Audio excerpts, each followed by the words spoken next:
E hoje eu tenho um papo diferente para tratar com você. Vamos falar um pouquinho sobre a Páscoa. Vou baixar nossa trilha e vamos conversar um pouquinho e falar sobre o que é Páscoa e o que é que nós estamos celebrando hoje, porque a Páscoa ela é distribuída entre sexta, sábado e domingo. Sexta-feira nós temos aquilo que nós chamamos de Sexta-feira da Paixão, o dia em que Jesus é crucificado. Sábado é o sábado do silêncio, aquela expectativa, e domingo, domingo da ressurreição.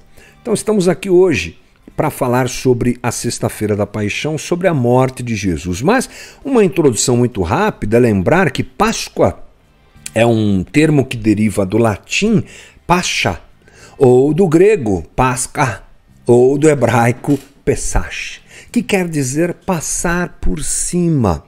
De onde vem isso? Lá do Êxodo. Lembra?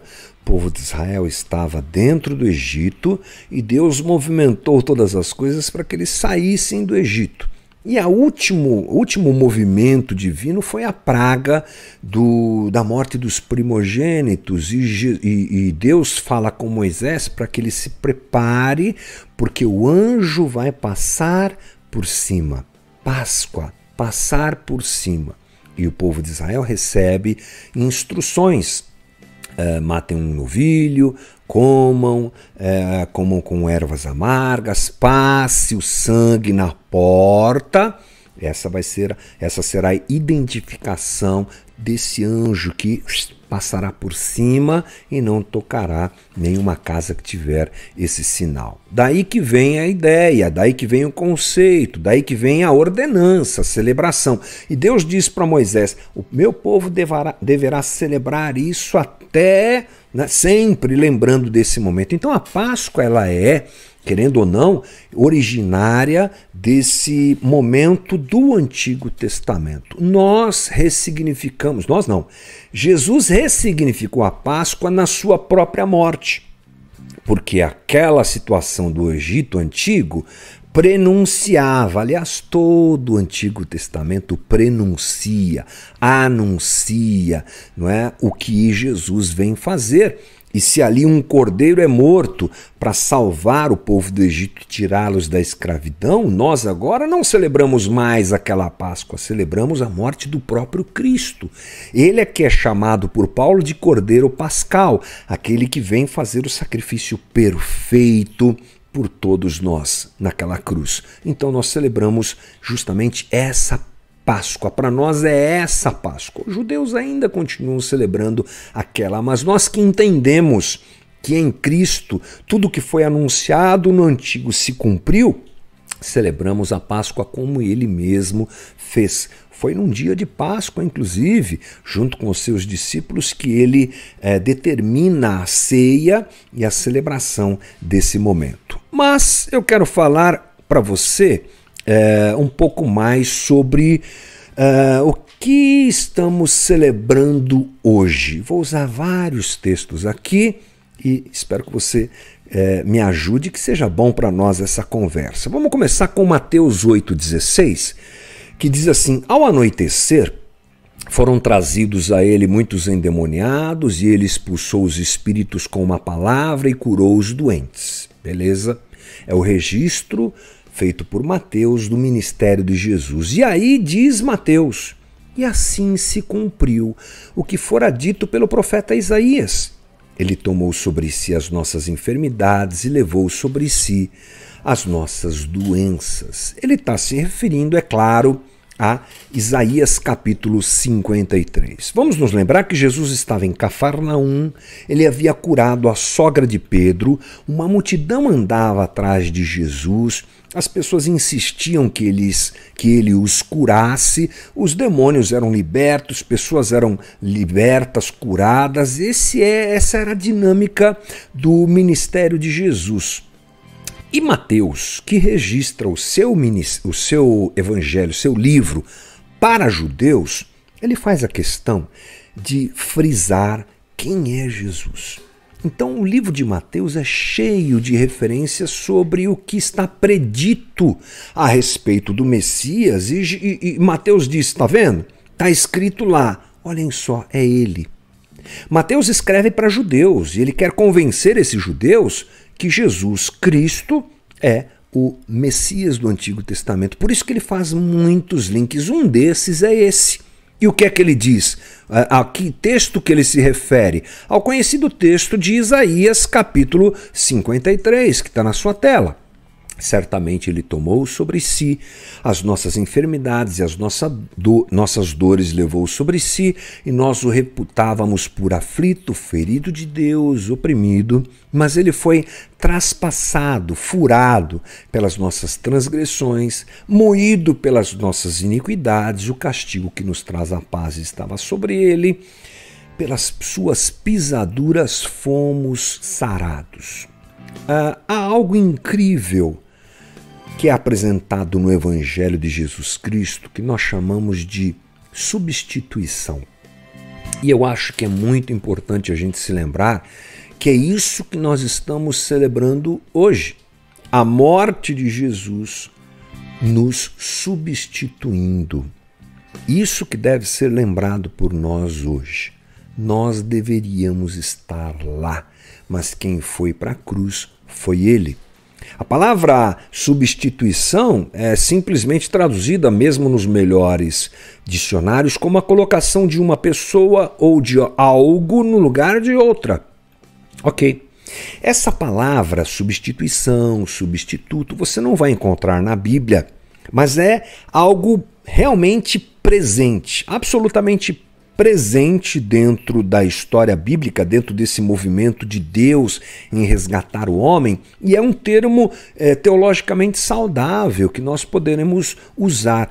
A essência da substituição é essa: um é colocado no lugar do outro. Jesus tomou o nosso lugar. A palavra substituição, esse conceito, é apresentado várias vezes no texto bíblico, inclusive em Isaías. Em Isaías, mais ou menos 10 vezes, você vai encontrar coisas do tipo. Então, no versículo 5, você vai encontrar várias vezes isso, tipo, no versículo 5, mas ele foi ferido por causa das nossas transgressões. Olha só, substituição. Moído por causa das nossas iniquidades. O castigo que nos traz a paz estava sobre ele. Pelas suas pisaduras nós fomos sarados. Você está entendendo? É uma substituição. Inclusive, nós temos outros momentos em que esse termo se faz presente, esse sentido se faz presente, como por exemplo, lá em Gênesis, quando Abraão, não é? Lembra disso? O cordeiro substitui Isaac, pronto. Você já tem um link para a morte de Jesus no nosso lugar, no próprio Gênesis. Mas por que a substituição é algo importante para nós entendermos? Bom, primeira coisa é nós nos lembrarmos que Deus condenou o pecado. Olha só o que diz Gênesis 6:23, Romanos, 6:23. Porque o salário do pecado é a morte, mas o dom gratuito de Deus é a vida eterna em Cristo Jesus. Mas, Ezequiel 18:4, eis que todas as almas são minhas, como a alma do Pai, também a alma do Filho é minha, a alma que pecar, essa morrerá. Forte isso, né? Lá no Antigo Testamento. E mais, Ezequiel 18:20, a alma que pecar, essa morrerá. E você vai encontrar vários e vários textos a respeito disso. O pecado é uma dívida. E dívida a gente paga. Não tem como não pagar. Dívida a gente paga. E a substituição foi a maneira encontrada por Deus, se a gente pudesse dizer assim, eu me arrisco a dizer assim, só para nós entendermos, para resolver o problema desse pagamento de dívida. O homem que peca, o homem escolhe pecar, e Deus resolve isso colocando Jesus no lugar do ser humano. Isso começa onde? No próprio Antigo Testamento. Logo após o pecado do homem, Deus já começa a movimentar as coisas para que essa situação seja resolvida.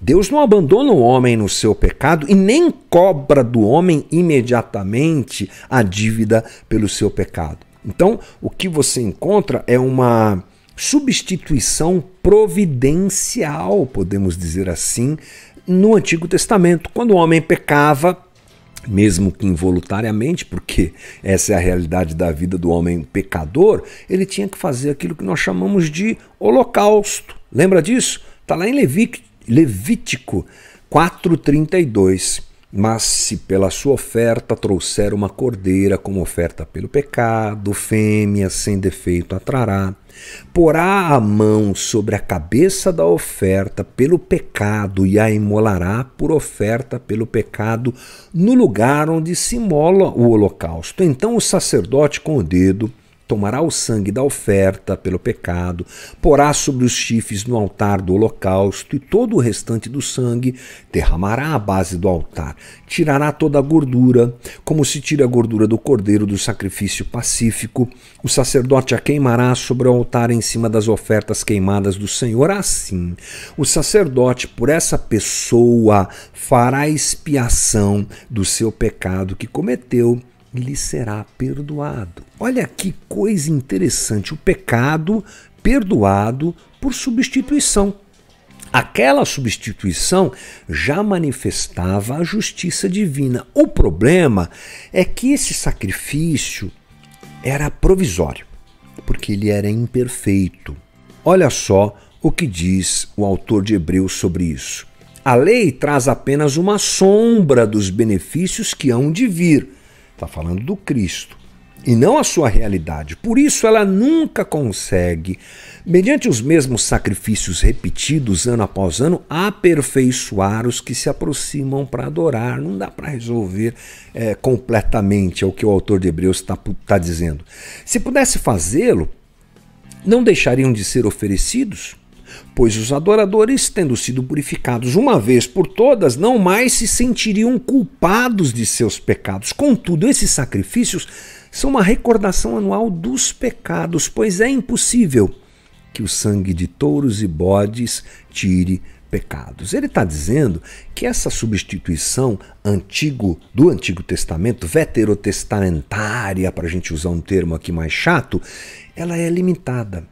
Eles matavam animais, mas daqui a pouco eles tinham que matar de novo, porque o homem continua pecando e qualquer sacrifício, mesmo sendo feito por animais, era parcial. Então acontece uma mudança histórica, que a vinda do Filho de Deus, como homem perfeito, o próprio Deus encarnado, que vai à cruz e morre definitivamente por nós. É a famosa substituição definitiva, podemos dizer assim. O próprio autor de Hebreus também diz isso. Primeiro ele disse: sacrifícios, ofertas, holocaustos e ofertas pelo pecado não quisestes, nem deles te agradastes, os quais eram feitos conforme a lei. Então acrescentou: aqui estou eu, vim para fazer a tua vontade. Ele cancela o primeiro para estabelecer o segundo. Pelo cumprimento dessa vontade fomos santificados por meio do sacrifício do corpo de Cristo, oferecido uma vez por todas. É Ele que vem e que faz, portanto, o sacrifício completo. Entendeu? É isso que acontece. Jesus vem resolver essa dívida, Jesus vem resolver e substituir o homem efetivamente e completamente. Para nós meditarmos sobre isso, vou colocar na tela um texto do pastor Ed Renekiewicz, que diz assim: em alguma dimensão da existência, Jesus nos substitui. Quer sofrendo os danos do mal, assumindo toda sorte de limitações infelizes e funestas da contingência da condição humana, arcando com nossos débitos diante de Deus, quer submetendo-se ao rigor do castigo da lei, de alguma forma, ou melhor, de alguma maneira, em alguma dimensão, Jesus toma o nosso lugar em seu sofrimento, em sua morte na cruz. Alguma coisa que acontece com ele, na verdade, deveria ter acontecido conosco. Pronto. Esse é o conceito sobre o qual a gente está conversando, substituição. Mas agora, a gente volta ao texto de Mateus e percebe algumas coisas interessantes nessa situação. Primeiro, o relato de Mateus, ele demonstra na prática o que aconteceu no universo espiritual, digamos assim. Jesus tomou sobre si e em si mesmo e dissolveu todas as causas e todas as forças destrutivas que causam a morte ao ser humano.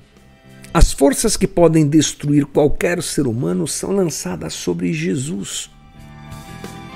É o que Mateus nos diz, inclusive, na narrativa final, na própria paixão de Cristo, no próprio sofrimento de Cristo. Algo que já está apontado no Antigo se torna real no Novo, mas não engloba ou não atinge só os que estavam ali perto de Jesus, ou os que seguiam Jesus, os discípulos de Jesus, ou os admiradores de Jesus. Quem é alcançado por essa substituição? Todos nós. É alguma coisa que acontece nas estruturas celestiais, né? Ele resgata a gente da morte, ele muda a história da humanidade. Essa é uma interferência absolutamente fora do nosso entendimento. Porque assim como o pecado interferiu em nossa existência de forma universal, cósmica e completa, o sacrifício de Cristo proporciona transformação de vida e renovo do homem também de forma cósmica e completa.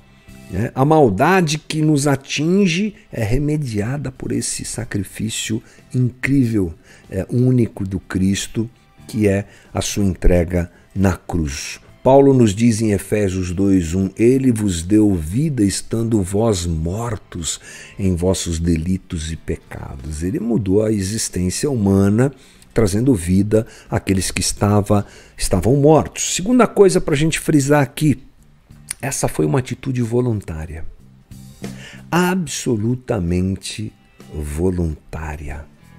Jesus diz em João 10:17, por isso o Pai me ama, porque eu dou a minha vida para a reassumir. Ninguém a tira de mim. Pelo contrário, eu espontaneamente a dou.